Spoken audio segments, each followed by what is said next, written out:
ನಮಸ್ಕಾರ. ಸಾಮಾನ್ಯ ಜ್ಞಾನ ಟಾಪ್ 35 ಪ್ರಶ್ನೋತ್ತರ ಕಾರ್ಯಕ್ರಮಕ್ಕೆ ಸ್ವಾಗತ ಸುಸ್ವಾಗತ. ಈ ಒಂದು ಎಪಿಸೋಡನ್ನು ಸಂಪೂರ್ಣವಾಗಿ ನೋಡಿ. ಇಷ್ಟವಾದಲ್ಲಿ ಲೈಕ್ ಮಾಡಿ, ಶೇರ್ ಮಾಡಿ, ಕಮೆಂಟ್ ಮಾಡಿ. ಇಲ್ಲಿ ಕೊಟ್ಟಿರುವಂತಹ ಪ್ರತಿಯೊಂದು ಪ್ರಶ್ನೆಗೂ ಕೂಡ ಅದರದ್ದೇ ಆಗಿರುವಂತಹ ಹಲವಾರು ವಿವರಣಾತ್ಮಕ ಅಂಶಗಳನ್ನು ನೀಡಲಾಗಿದೆ. ಕಾರಣ ಇಷ್ಟೇ, ಮುಂಬರುವಂತಹ ಯಾವುದೇ ಸ್ಪರ್ಧಾತ್ಮಕ ಪರೀಕ್ಷೆಗಳಲ್ಲಿ ಈ ಪ್ರಶ್ನೆ ಕೇಳುವಂತಹ ಸಾಧ್ಯತೆ ಇರುತ್ತೆ. ಅದರಲ್ಲೂ ವಿಶೇಷವಾಗಿ FDA, SDA, KPSCಯ ಸಿ ಗ್ರೂಪ್ ಹುದ್ದೆಗಳ ನೇಮಕಾತಿ, ಪೊಲೀಸ್ ನೇಮಕಾತಿಗಳಲ್ಲಿ ಈ ಪ್ರಶ್ನೆಗಳು ಬಂದೇ ಬರುತ್ತೆ. ಎಲ್ಲ ಪ್ರಶ್ನೆಗಳಿಗೂ ಕೂಡ ಅತ್ಯಂತ ಸರಳ ವಿವರಣೆಗಳ ಜೊತೆಗೆ ಸರಿ ಉತ್ತರವನ್ನು ನೀಡಲಾಗಿದೆ. All the best. Thank you. Viral ಪೆಥಾಲಜಿಗೆ ಸಂಬಂಧಿಸಿದ ರೋಗಗಳ ಗಣ ಯಾವುದು? ಎ ದಡಾರ, ಬಿ ಗದ್ದಕಟ್ಟು, ಸಿ ಏಡ್ಸ್, ಡಿ ಕ್ಷಯ. ಎ, ಬಿ ಮತ್ತು ಸಿ ವೈರಲ್ ಪೆಥಾಲಜಿಗೆ ಸಂಬಂಧಪಟ್ಟಿದ್ದು ಒಂದು ದಡಾರ, ಗದ್ದಕಟ್ಟು ಮತ್ತು ಸಿ ಏಡ್ಸ್. ಕ್ಷಯ ಬ್ಯಾಕ್ಟೀರಿಯಾ ಅಂದರೆ ಮೈಕೋಬ್ಯಾಕ್ಟೀರಿಯಂ ಟ್ಯುಬರ್ಕ್ಯುಲೋಸಿಸ್ ಎಂಬಂತಹ ಸೂಕ್ಷ್ಮ ಬ್ಯಾಕ್ಟೀರಿಯಾದಿಂದ ಬರುವಂತಹ ಒಂದು ರೋಗ. 1 ಈಸ್ ದಿ ರೈಟ್ ಆನ್ಸರ್. ತೆಳು ಸೋಪಿನ ಪೊರೆಯಲ್ಲಿನ ಬಣ್ಣವು ಹಗಲಿನಲ್ಲಿ ಕಾಣಲು ಕಾರಣ ಬೆಳಕಿನ ವ್ಯತೀಕರಣ. ಮಳೆಯ ಹನಿ ಬಿದ್ದ ಟಾರಿನ ರಸ್ತೆಯ ಮೇಲೆ ಪೆಟ್ರೋಲ್ ಹನಿ ಚೆಲ್ಲಿದಾಗ ಬೆಳಕಿನಲ್ಲಿ ಕಾಣಿಸುವ ಬಣ್ಣಗಳು ತೆಳುವಾದ ಸಾಬೂನಿನ ಮೇಲೆ ಬೆಳಕು ಬಿದ್ದಾಗ ಕಾಣುವ ಆಕರ್ಷಕ ಬಣ್ಣವು ಬೆಳಕಿನ ವ್ಯತೀಕರಣದಿಂದ ಸಂಭವಿಸುತ್ತದೆ. 4 ಈಸ್ ದಿ ರೈಟ್ ಆನ್ಸರ್. ನೈಸರ್ಗಿಕ ಹಸಿರುಮನೆ ಪರಿಣಾಮದ 80% ಈ ಅನಿಲದಿಂದ ಉಂಟಾಗುತ್ತದೆ. Carbon dioxide. ಹಸಿರುಮನೆ ಪರಿಣಾಮಕ್ಕೆ ಕಾರ್ಬನ್ ಡೈಆಕ್ಸೈಡ್ 80% ಪರಿಣಾಮ ಬೀರುತ್ತದೆ. ನೀರಾವಿ, chlorofluorocarbon, ozone, methane, nitrous ಆಕ್ಸೈಡ್ಗಳು ಹಸಿರುಮನೆ ಪರಿಣಾಮಕ್ಕೆ ಕಾರಣವಾದ ಇನ್ನಿತರ ಅನಿಲಗಳು. ಹಸಿರುಮನೆ ಪರಿಣಾಮ ಅಂತಂದ್ರೆ ವಾತಾವರಣದಲ್ಲಿ ಈ ಅನಿಲಗಳ ಪ್ರಮಾಣ ಹೆಚ್ಚಾದಾಗ ಭೂಮಿಯ ಉಷ್ಣತೆ ಹೆಚ್ಚಾಗುತ್ತದೆ. ವಿಶೇಷವಾಗಿ ಕಾರ್ಬನ್ ಡೈಆಕ್ಸೈಡ್ನ ಪ್ರಮಾಣ ಹೆಚ್ಚಾಗಿ ಭೂಮಿಯ ಉಷ್ಣತೆ ಹೆಚ್ಚಾಗೋದಕ್ಕೆ ನಾವು ಹಸಿರುಮನೆ ಪರಿಣಾಮ ಅಂತೇಳಿ ಕರಿತೀವಿ. 1 ಈಸ್ ದಿ ರೈಟ್ ಆನ್ಸರ್. ವಾಯುವಿನಲ್ಲಿ ಶಬ್ದದ ವೇಗ ಇದನ್ನು ಅವಲಂಬಿಸಿಲ್ಲ. ಒತ್ತಡ. ವಾಯುವಿನಲ್ಲಿ ಶಬ್ದದ ವೇಗವು ಒತ್ತಡವನ್ನು ಅವಲಂಬಿಸಿಲ್ಲ. 3 ಈಸ್ ದಿ ರೈಟ್ ಆನ್ಸರ್. ಫಿರಂಗಿಗಳನ್ನು ಮೊದಲ ಬಾರಿ ಯಾವ ಕದನದಲ್ಲಿ ಬಳಸಲಾಯಿತು? ಪಾಣಿಪತ್. ಪಾಣಿಪತ್ ಕದನದಲ್ಲಿ ಫಿರಂಗಿಗಳನ್ನು ಮೊದಲ ಬಾರಿಗೆ ಬಳಸಲಾಯಿತು. ಕ್ರಿಸ್ತಶಕ 1527ರಲ್ಲಿ ಬಾಬರ್ ಕಣ್ವಾ ಕದನದಲ್ಲಿ ಮೇವಾರದ ರಾಣಾ ಸಿಂಗನನ್ನು ಸೋಲಿಸಿದ ಬಳಿಕ ಘಾಜಿ ಎಂಬ ಬಿರುದನ್ನು ಬಾಬರ್ ಪಡೆದ. ಬಾಬರ್ ಅಶ್ವದಳ ಮತ್ತು ಫಿರಂಗಿಗಳ ಬಲದಿಂದ ಯುದ್ಧದಲ್ಲಿ ಯಶಸ್ವಿಯಾದ. ಆದರೆ ಬಾಬರ್ 1530ರಲ್ಲಿ 47ನೇ ವರ್ಷದಲ್ಲಿ ಆಗ್ರಾದಲ್ಲಿ ಮೃತಪಟ್ಟ. 1 ಈಸ್ ದಿ ರೈಟ್ ಆನ್ಸರ್. ಮೋಡ ಬಿತ್ತನೆಯಲ್ಲಿ ಬಳಕೆಯಾಗುವ ಮುಖ್ಯ ರಾಸಾಯನಿಕಗಳು ಸೋಡಿಯಂ ಕ್ಲೋರೈಡ್, ಪೊಟ್ಯಾಷಿಯಂ ಕ್ಲೋರೈಡ್ ಮತ್ತು ಸಿಲ್ವರ್ ಅಯೋಡಿನ್ ಅಂದರೆ silver iodide. 2 is the right answer. ಮೋಡ ಬಿತ್ತನೆ ಅಂದರೆ ಕೃತಕವಾಗಿ ಮಳೆ ಬರೆಸುವಂತಹ ಒಂದು ವಿಧಾನ. ಚಿತ್ತೂರಿನಲ್ಲಿ ರಾಣಾ ಕುಂಭನ ಟವರ್ ಆಫ್ ವಿಕ್ಟರಿಯನ್ನು ಯಾವುದರ ಸಂಕೇತವಾಗಿ ನಿರ್ಮಿಸಲಾಯಿತು? ಮಾಲ್ವಾದ ಮಹಮ್ಮದ್ ಖಿಲ್ಜಿ ವಿರುದ್ಧ ವಿಜಯದ ಸಂಕೇತವಾಗಿ ನಿರ್ಮಿಸಲಾಯಿತು. 3 ಈಸ್ ದಿ ರೈಟ್ ಆನ್ಸರ್. ಇವರಲ್ಲಿ ಯಾರನ್ನು ಕರ್ನಾಟಕ ಸಂಗೀತದ ತ್ರಿಮೂರ್ತಿಗಳು ಎಂದು ಕರೆಯುತ್ತಾರೆ? ಎ ಪುರಂದರದಾಸರು, ಬಿ ತ್ಯಾಗರಾಜರು, ಸಿ ಶ್ಯಾಮಾಶಾಸ್ತ್ರಿಗಳು, D Muthuswami Dikshitar. B, C ಮತ್ತು ಡಿ. ತ್ಯಾಗರಾಜರು, ಶ್ಯಾಮಾಶಾಸ್ತ್ರಿಗಳು ಹಾಗೂ ಮುತ್ತುಸ್ವಾಮಿ ದೀಕ್ಷಿತರ್ ಇವರ 3 ಜನರನ್ನ ಕರ್ನಾಟಕ ಸಂಗೀತದ ತ್ರಿಮೂರ್ತಿಗಳು ಎನ್ನುವರು. ಪುರಂದರದಾಸರನ್ನ ಕರ್ನಾಟಕ ಸಂಗೀತದ ಪಿತಾಮಹ ಎನ್ನುವರು. 3 is the right answer. Nobel ಪ್ರಶಸ್ತಿಯನ್ನು ಅರ್ಥಶಾಸ್ತ್ರಕ್ಕೆ ಕೊಡಲು ಆರಂಭಿಸಿದ ವರ್ಷ? 1969. ಪ್ರಪಂಚದ ಅತ್ಯುನ್ನತ ಪ್ರಶಸ್ತಿಯಾದ ನೊಬೆಲ್ ಪ್ರಶಸ್ತಿ 1901ರಿಂದ ಪ್ರಾರಂಭವಾಯಿತು. ಭೌತಶಾಸ್ತ್ರ, ರಸಾಯನ, ವೈದ್ಯಕೀಯ, ಸಾಹಿತ್ಯ ಮತ್ತು ಶಾಂತಿ ಕ್ಷೇತ್ರಗಳಿಗೆ ಮೊದಲು ನೀಡುತ್ತಿದ್ದರು. 1969ರಿಂದ ಅರ್ಥಶಾಸ್ತ್ರಕ್ಕೂ ನೀಡಲಾಗುತ್ತಿದೆ. 3 ಈಸ್ ದಿ ರೈಟ್ ಆನ್ಸರ್. ಮಧುಮೇಹ ಈ ಅಂಗಕ್ಕೆ ಸಂಬಂಧಿಸಿದ ರೋಗ? ಪ್ಯಾಂಕ್ರಿಯಾಸ್. ಮಧುಮೇಹ ಅಂದರೆ ಸಕ್ಕರೆ ಕಾಯಿಲೆ ಅಂತ ಹೇಳಿ ಅರ್ಥ. ಇದಕ್ಕೆ ಕಾರಣವಾಗಿರುತ್ತದ್ದು ಇನ್ಸುಲಿನ್ನ ಕೊರತೆ. ಸೊ ಇದು ಪ್ಯಾಂಕ್ರಿಯಾಸ್ಗೆ ಸಂಬಂಧಿಸಿರುವಂತಹ ರೋಗ. ಇನ್ನು ಲಿವರ್, ಹೆಪಟೈಟಿಸ್, ರಕ್ತ, ಲ್ಯುಕೇಮಿಯಾ, ಕಣ್ಣು, glaucoma. 1 is the right answer. ಕೇಂದ್ರ ಸಾಹಿತ್ಯ ಅಕಾಡೆಮಿ ಪ್ರಶಸ್ತಿಯನ್ನು ಯಾವಾಗಿನಿಂದ ನೀಡಲಾಗುತ್ತಿದೆ? 1954. ಕೇಂದ್ರ ಸಾಹಿತ್ಯ ಅಕಾಡೆಮಿ ಪ್ರಶಸ್ತಿಯನ್ನು ಸಾಹಿತ್ಯ ಕ್ಷೇತ್ರಕ್ಕೆ 1954ರಿಂದ ನೀಡಲಾಗುತ್ತಿದೆ. 2 ಈಸ್ ದಿ ರೈಟ್ ಆನ್ಸರ್. ಇವುಗಳಲ್ಲಿ ಯಾವುದು ಎಸ್.ಎಲ್. ಭೈರಪ್ಪ ರಚಿಸಿದ ಕೃತಿ ಅಲ್ಲ? ಸರಸಮ್ಮನ ಸಮಾಧಿ, ನಾಯಿ ನೆರಳು, ನಾನೇಕೆ ಬರೆಯುತ್ತೇನೆ ಹಾಗೂ ಭಿತ್ತಿ ಎಸ್.ಎಲ್. ಭೈರಪ್ಪರವರ ಕೃತಿಗಳು. ಸರಸಮ್ಮನ ಸಮಾಧಿ ಕೃತಿಯನ್ನು ಕೆ. ಶಿವರಾಮ್ ಕಾರಂತರವರು ಬರೆದಿದ್ದಾರೆ. ಈ ಕೃತಿಗೆ ಸಾಹಿತ್ಯ ಅಕಾಡೆಮಿ ಪ್ರಶಸ್ತಿ ಕೂಡ ಸಿಕ್ಕಿದೆ. 4 ಈಸ್ ದಿ ರೈಟ್ ಆನ್ಸರ್. ಬಂಗಾಳದ ವಿಭಜನೆಯು ಜಾರಿಗೆ ಬಂದ ವರ್ಷ? 16ನೇ ಅಕ್ಟೋಬರ್ 1905. ಲಾರ್ಡ್ ಕರ್ಜನ್ ಆಡಳಿತದ ಅನುಕೂಲದ ನೆಪವೊಡ್ಡಿ ಬಂಗಾಳವನ್ನು ಪೂರ್ವ ಬಂಗಾಳ ರಾಜಧಾನಿ ಢಾಕಾ, ಪೂರ್ವ ಪ್ರಾಬಲ್ಯ ಹಾಗೂ ಪಶ್ಚಿಮ ಬಂಗಾಳ ರಾಜಧಾನಿ ಕೋಲ್ಕತ್ತಾ, ಹಿಂದೂ ಪ್ರಾಬಲ್ಯ ಅದು ಮುಸ್ಲಿಂ ಪ್ರಾಬಲ್ಯ ಎಂದು ವಿಭಜಿಸಿದನು. 1911 ಡಿಸೆಂಬರ್ 12ರಂದು ಲಾರ್ಡ್ ಹಾರ್ಡಿಂಗ್ನ ಕಾಲದಲ್ಲಿ ಬಂಗಾಳ ವಿಭಜನೆಯನ್ನು ರದ್ದುಪಡಿಸಿ ರಾಜಧಾನಿಯನ್ನು ಕೋಲ್ಕತ್ತಾದಿಂದ ದೆಹಲಿಗೆ ವರ್ಗಾಯಿಸಲಾಯಿತು. 1 is the right answer. Professor Madhav Gadgil ವರದಿಯು ಇದಕ್ಕೆ ಸಂಬಂಧಿಸಿದೆ. ಪಶ್ಚಿಮ ಘಟ್ಟ ಸಂರಕ್ಷಣೆ. ಪರಿಸರ ಮತ್ತು ಅರಣ್ಯ ಸಚಿವಾಲಯವು ಪಶ್ಚಿಮ ಘಟ್ಟಗಳ ಸಂರಕ್ಷಣೆಗೆ ಸಂಬಂಧಿಸಿದಂತೆ ಮಾಧವಿ ಗಾಡ್ಗಿಲ್ ಆಯೋಗವನ್ನು ರಚಿಸಿತು. ಇದು ತನ್ನ ವರದಿಯನ್ನು 31 ಆಗಸ್ಟ್ 2011ರಂದು ಸರ್ಕಾರಕ್ಕೆ ಸಲ್ಲಿಸಿತು. 1 ಈಸ್ ದಿ ರೈಟ್ ಆನ್ಸರ್.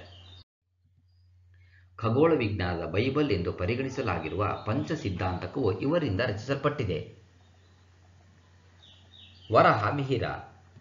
ವರಹಮಿಹಿರ ಖಗೋಳ ವಿಜ್ಞಾನ ಮತ್ತು ಜ್ಯೋತಿಷ್ಯದ ಬಗ್ಗೆ ಹಲವಾರು ಅಧಿಕೃತ ಪಠ್ಯಗಳನ್ನು ಬರೆದಿದ್ದಾರೆ. ಇವರು 6ನೇ ಶತಮಾನದಲ್ಲಿ ಹಿಂದೂ ಮಹಾವಿದ್ವಾಂಸರಾಗಿ ಮಧ್ಯಪ್ರದೇಶದ ಉಜ್ಜಯಿನಿಯಲ್ಲಿ ಜನಿಸಿದರು. ಪಂಚಸಿದ್ಧಾಂತಿಕ, ಬೃಹತ್ ಸಂಹಿತೆ ಇವರು ಬರೆದ ಪ್ರಮುಖ ಕೃತಿಗಳು. 1 ಈಸ್ ದಿ ರೈಟ್ ಆನ್ಸರ್. ಕೆಳಗಿನ ಯಾವ ಶಾತವಾಹನ ದೊರೆ ಗಾಥ ಸಪ್ತಸತಿ ಕೃತಿಯನ್ನು ರಚಿಸಿದನು? ಹಾಲ. ಹಾಲ ಸಿಮುಕನು ಶಾತವಾಹನರ ಸ್ಥಾಪಕ. ಇವರ ರಾಜಧಾನಿ ಪ್ರತಿಷ್ಠಾ ಪೈಠಣ. ಈ ವಂಶದಲ್ಲಿ ಕಾವಿರಾಜನಾದ ಹಾಲನು ಗತಾ ಸಪ್ತಸತಿ ಎಂಬ ಕೃತಿಯನ್ನು ರಚಿಸಿದನು. ಶಾತವಾಹನರನ್ನು ಆಂಧ್ರಭೃತ್ಯರೆಂದು ಕರೆಯಲಾಗಿದೆ. 3 ಈಸ್ ದಿ ರೈಟ್ ಆನ್ಸರ್. ಕೆಳಗಿನ ಯಾವ ನೀರು ಶುದ್ಧೀಕರಣ ತಂತ್ರಜ್ಞಾನವು ಕುಡಿಯುವ ನೀರಿನಿಂದ ಖನಿಜಗಳನ್ನು ಪ್ರತ್ಯೇಕಿಸುತ್ತದೆ? Reverse osmosis. ರಿವರ್ಸ್ ಆಸ್ಮೋಸಿಸ್ ತಂತ್ರಜ್ಞಾನದ ಬಳಕೆಯಿಂದ ನೀರಿನಲ್ಲಿರುವ ಖನಿಜಗಳನ್ನು ಉಪ್ಪು, ಮ್ಯಾಂಗನೀಸ್, ಕಬ್ಬಿಣ, ಫ್ಲೋರೈಡ್ ಇತ್ಯಾದಿಗಳನ್ನು ಪ್ರತ್ಯೇಕಿಸಲಾಗುತ್ತದೆ. 3 ಈಸ್ ದಿ ರೈಟ್ ಆನ್ಸರ್. ಯಾವ ಸಂಖ್ಯೆಯು 40%ನಷ್ಟು 1200ಕ್ಕೆ ಸಮವಾಗಿದೆ? 4800. ಹೇಗೆ ನೋಡಿ, 100ಕ್ಕೆ 40 ಅಂತ ಮಾಡಿಕೊಂಡಾಗ 1200ಕ್ಕೆ 1200 ಇಂಟು 40 ಡಿವೈಡೆಡ್ ಬೈ 100. ಅಲ್ಲಿಗೆ 100 ಅಲ್ಲಿ 2 ಸೊನ್ನೆ ತೆಗಿತೀವಿ. 12 48, 4800. So 3 is the right answer. ಈ ಕೆಳಗಿನ ಯಾವ ಬೆಳೆಯನ್ನು ಹರಪ್ಪ ನಾಗರಿಕತೆಯಲ್ಲಿ ಬೆಳೆಯುತ್ತಿರಲಿಲ್ಲ? ಕಬ್ಬು. ಸಿಂಧು ಬಯಲಿನ ನಾಗರಿಕತೆಯು ಭಾರತದ ಅತ್ಯಂತ ಪುರಾತನ ಹಾಗೂ ಜಗತ್ತಿನ ಪ್ರಪ್ರಥಮ ನಗರ ನಾಗರಿಕತೆಯಾಗಿದೆ. ಈ ಕಾಲದ ಜನರು ಕೃಷಿ ಮತ್ತು ವ್ಯಾಪಾರವನ್ನು ಅವಲಂಬಿಸಿದ್ದು ಗೋಧಿ, ಬಾರ್ಲಿ, ಕಾಳು, ಸಾಸಿವೆ ಇವರ ಮುಖ್ಯ ಬೆಳೆಯಾಗಿತ್ತು. ಇವರು ಡುಬ್ಬದ ಗೂಳಿ, ದನಗಳು, ಎಮ್ಮೆ, ಕುರಿ, ಮೇಕೆ, ನಾಯಿ ಹಾಗೂ ಕೋಳಿಗಳ ಪಶುಸಂಗೋಪನೆಯಲ್ಲಿ ತೊಡಗಿದ್ದರು. ಸೊ ಇವರು ಕಬ್ಬನ್ನು ಬೆಳೆಯುತ್ತಿರಲಿಲ್ಲ. 3 ಈಸ್ ದಿ ರೈಟ್ ಆನ್ಸರ್.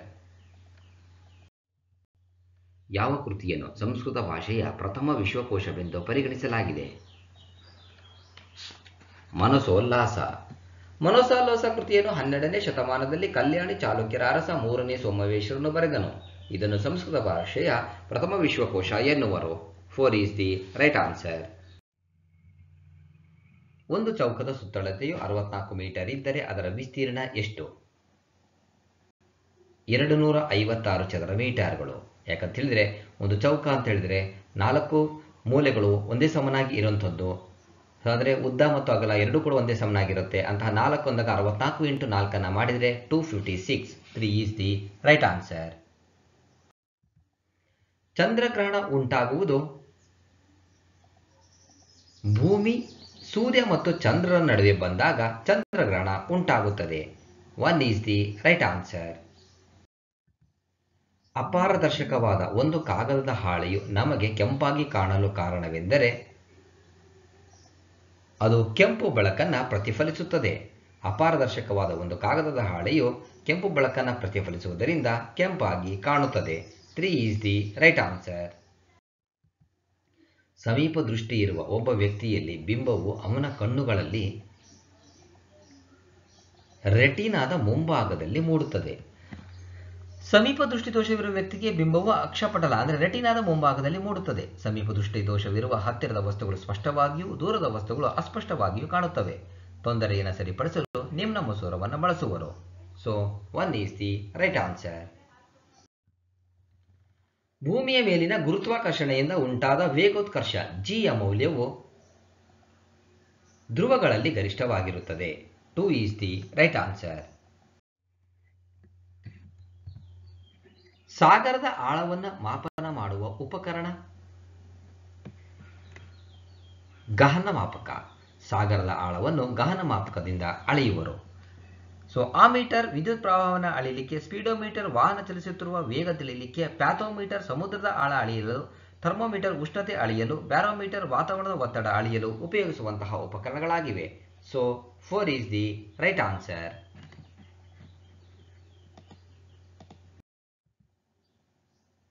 ಬೆಸುಗೆಗಾರರು ಕನ್ನಡಕ ಅಥವಾ ಮುಖವಾಡವನ್ನೇಕೆ ಧರಿಸುತ್ತಾರೆ? ಕಣ್ಣುಗಳನ್ನು ಅತಿ ನೇರಳೆ ಕಿರಣಗಳಿಂದ ರಕ್ಷಿಸಲು.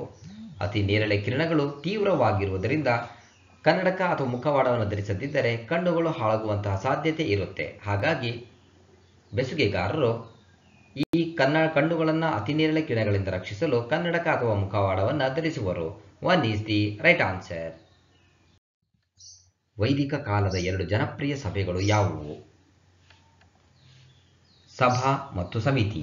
ವೈದಿಕ ಕಾಲವು ಕ್ರಿಸ್ತಪೂರ್ವ 200ರಿಂದ 2600ರವರೆಗೆ ಅಸ್ತಿತ್ವದಲ್ಲಿದ್ದಿತು.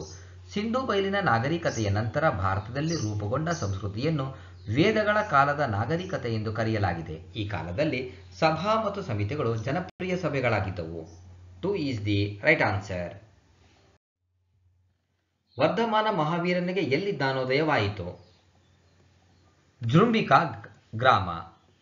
ವರ್ಧಮಾನ ಮಹಾವೀರನು ಜೈನ ಧರ್ಮದ 24ನೇ ತೀರ್ಥಂಕರನಾಗಿ ಕ್ರಿಸ್ತಪೂರ್ವ 599ರಲ್ಲಿ ವೈಶಾಲಿ ಬಳಿಯ ಕುಂಡಲ ಗ್ರಾಮದಲ್ಲಿ ಜನಿಸಿದನು. ಮಹಾವೀರನ 42ನೇ ವಯಸ್ಸಿನಲ್ಲಿ ರುಜುಪಾಲಕ ನದಿಯ ಜೃಂಬಿಕಾ ಗ್ರಾಮದ ಸಾಲ್ ಮರದಡಿಯಲ್ಲಿ ಇವನಿಗೆ ಜ್ಞಾನೋದಯವಾಯಿತು. 1 ಈಸ್ ದಿ ರೈಟ್ ಆನ್ಸರ್. ಒಂದು ಪಂಚಾಯತ್ ರಾಜ್ ರಚನೆಯಲ್ಲಿ ಆಡಳಿತ ವ್ಯವಸ್ಥೆ ಯಾವುದು? ಗ್ರಾಮ, ಬ್ಲಾಕ್ ಮತ್ತು ಜಿಲ್ಲಾ ಮಟ್ಟಗಳಲ್ಲಿ ಸ್ಥಳೀಯ ಸ್ವಸರ್ಕಾರದ 3 ಟೈರ್ ವ್ಯವಸ್ಥೆ. ಬಲವಂತರಾಯ್ ಮೆಹ್ತಾ ಅವರನ್ನು ಆಧುನಿಕ ಭಾರತದ ಪಂಚಾಯತ್ ರಾಜ್ ವ್ಯವಸ್ಥೆಯ ಪಿತಾಮಹ ಎನ್ನುವರು. 1957ರ ಜನವರಿಯಲ್ಲಿ ಈ ಸಮಿತಿಯನ್ನು ನೇಮಿಸಲಾಗಿತ್ತು. ಇವರ ಶಿಫಾರಸಿನಂತೆ ಗ್ರಾಮ, ಬ್ಲಾಕ್ ಮತ್ತು ಜಿಲ್ಲಾ ಮಟ್ಟಗಳಲ್ಲಿ ಸ್ಥಳೀಯ ಸ್ವಸರ್ಕಾರದ ರಚನೆಯಾಯಿತು. 3 ಈಸ್ ದಿ ರೈಟ್ ಆನ್ಸರ್. ಕೆಳಗಿನವುಗಳಲ್ಲಿ ಯಾವುದು ಪಂಚಶೀಲದ ತತ್ವವಾಗಿಲ್ಲ? ಅಲಿಪ್ತ ನೀತಿ. ಏಪ್ರಿಲ್ 29, 1954ರಲ್ಲಿ ಪ್ರಧಾನಿ ನೆಹರು ಮತ್ತು ಚೀನಾದ ಪ್ರಧಾನಿ ಚೌ ಎನ್ ಲೈ ರವರ ನಡುವೆ ಆದಂತಹ ಒಪ್ಪಂದದಲ್ಲಿ 5 ತತ್ವಗಳ ಆಧಾರದ ಮೇಲೆ ಭಾರತ ಮತ್ತು ಚೀನಾ ಉತ್ತಮ ಸಂಬಂಧ ಸಾಧಿಸುವುದಕ್ಕೆ ಮಾಡಿಕೊಂಡ ಒಪ್ಪಂದವೇ ಪಂಚಶೀಲ ತತ್ವಗಳು. ಅದರಲ್ಲಿ ಆಲಿಪ್ತ ನೀತಿ ಪಂಚಶೀಲದ ತತ್ವವಾಗಿಲ್ಲ. 1 ಈಸ್ ದಿ ರೈಟ್ ಆನ್ಸರ್. ಸಂವಿಧಾನದ ಯಾವ ಕಲಂ ಶಿಕ್ಷಣದ ಪ್ರಾಥಮಿಕ ಘಟ್ಟದಲ್ಲಿ ಮಾತೃಭಾಷೆಯಲ್ಲಿ ಶಿಕ್ಷಣ ನೀಡಲು ಅಗತ್ಯ ಸೌಲಭ್ಯವನ್ನು ಒದಗಿಸುವುದು ಪ್ರತಿಯೊಂದು ಸರ್ಕಾರದ ಪ್ರಯತ್ನವಾಗಿರಬೇಕೆಂದು ಉಪಬಂಧಿಸುತ್ತದೆ? ಕಲಂ 350 ಎ. ಕಲಂ 350 ಕುಂದುಕೊರತೆಗಳ ನಿವಾರಣೆ ಕೋರಿ ಸಲ್ಲಿಸುವ ಮನವಿಗಳಲ್ಲಿ ಉಪಯೋಗಿಸಬೇಕಾದ ಭಾಷೆಯ ಬಗ್ಗೆ ತಿಳಿಸುತ್ತದೆ. ಕಲಂ 351 ಹಿಂದಿ ಭಾಷೆಯ ಅಭಿವೃದ್ಧಿಗಾಗಿ ನಿರ್ದೇಶನವನ್ನು ನೀಡುತ್ತದೆ. ಕಲಂ 349 ಭಾಷೆಗೆ ಸಂಬಂಧಪಟ್ಟ ಕೆಲವು ಕಾನೂನು ಪ್ರಕ್ರಿಯೆ ನಡೆಸುವುದನ್ನು ಸೂಚಿಸುತ್ತದೆ. So 3 is the right answer. 21 March 1994ರಂದು ವಾಯುಗುಣ ಬದಲಾವಣೆಗೆ ಸಂಬಂಧಿಸಿದಂತೆ ವಿಶ್ವಸಂಸ್ಥೆಯ ಚೌಕಟ್ಟು ಒಡಂಬಡಿಕೆಯು ಜಾರಿಗೆ ಬಂದಿದೆ ಮತ್ತು 197 ದೇಶಗಳಿಂದ ಅನುಮೋದಿತವಾಗಿದೆ. ಇದು ಕೆಳಗಿನ ಯಾವುದರಲ್ಲಿ ಸಮ್ಮತಿಸಲಾದ 3 ಒಡಂಬಡಿಕೆಗಳಲ್ಲೊಂದಾಗಿದೆ? 1992ರ ರಿಯೋ ಭೂ ಶೃಂಗಸಭೆ. ಮೊದಲ ಭೂಶೃಂಗ ಸಮ್ಮೇಳನ 1992 ಜೂನ್ 3ರಿಂದ 14ರವರೆಗೆ ಬ್ರೆಜಿಲ್ನ ರಿಯೋ ಡಿ ಜನೈರೊದಲ್ಲಿ ನಡೆದಿತ್ತು. ಜಾಗತಿಕ ತಾಪಮಾನಕ್ಕೆ ಕಾರಣವಾದ ಇಂಧನಗಳ ಬದಲಿಗೆ ಪರ್ಯಾಯ ಇಂಧನವನ್ನು ಬಳಸುವುದರ ಬಗ್ಗೆ ಚರ್ಚಿಸಲಾಯಿತು. 2 is the right answer. Mahalwari ಪದ್ಧತಿಯನ್ನು ಪ್ರಾರಂಭದಲ್ಲಿ ಆಗ್ರಾ ಮತ್ತು ಔಧ್ಗಳಲ್ಲಿ ಪರಿಚಯಿಸಲಾಯಿತು. ಅನಂತರ ಅದನ್ನು ಮಧ್ಯಪ್ರದೇಶ ಮತ್ತು ಪಂಜಾಬ್ಗಳಿಗೆ ವಿಸ್ತರಿಸಲಾಯಿತು. ಈ ಪದ್ಧತಿಯು ಇವರಿಂದ ಪರಿಚಯಿಸಲ್ಪಟ್ಟಿತು. William Bentinck. ಮಹಲ್ವಾರಿ ಪದ್ಧತಿ ವಿಲಿಯಂ ಬೆಂಟಿಂಗ್ನಿಂದ ಪರಿಚಯಿಸಲ್ಪಟ್ಟಿತು. ಮಹಲ್ವಾರಿ ಪದ್ಧತಿ 1833 ಹೇಸ್ಟಿಂಗ್ ಮತ್ತು ಬೆಂಟಿಂಗ್ ಉತ್ತರ ಪ್ರದೇಶ, ಮಧ್ಯಪ್ರಾಂತ್ಯ, ಪಂಜಾಬ್, ಆಗ್ರಾ, ಔಧ್ ಹಾಗೂ ದೆಹಲಿಯಲ್ಲಿ ಇದನ್ನು ಪರಿಚಯಿಸಿದರು. 2 is the right answer.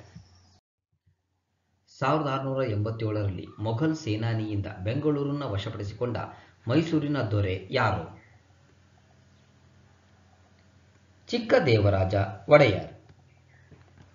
1687ರಲ್ಲಿ ಔರಂಗಜೇಬನ ದಳಪತಿ Kasim Khan Maratha ಏಕೋಜಿಯಿಂದ ಬೆಂಗಳೂರನ್ನು ಗೆದ್ದುಕೊಂಡನು. ಸೇನೆಯ ಖರ್ಚು ಮೊದಲಾದ ಬಾಬತುಗಳಿಂದಾಗಿ ಅವನು ಹಣದ ಅವಶ್ಯಕತೆಯಿಂದ ಬೆಂಗಳೂರನ್ನು ಚಿಕ್ಕದೇವರಾಜ ಒಡೆಯರಿಗೆ 3 ಲಕ್ಷಕ್ಕೆ 1689ರಲ್ಲಿ ಮಾರಾಟ ಮಾಡಿದನು.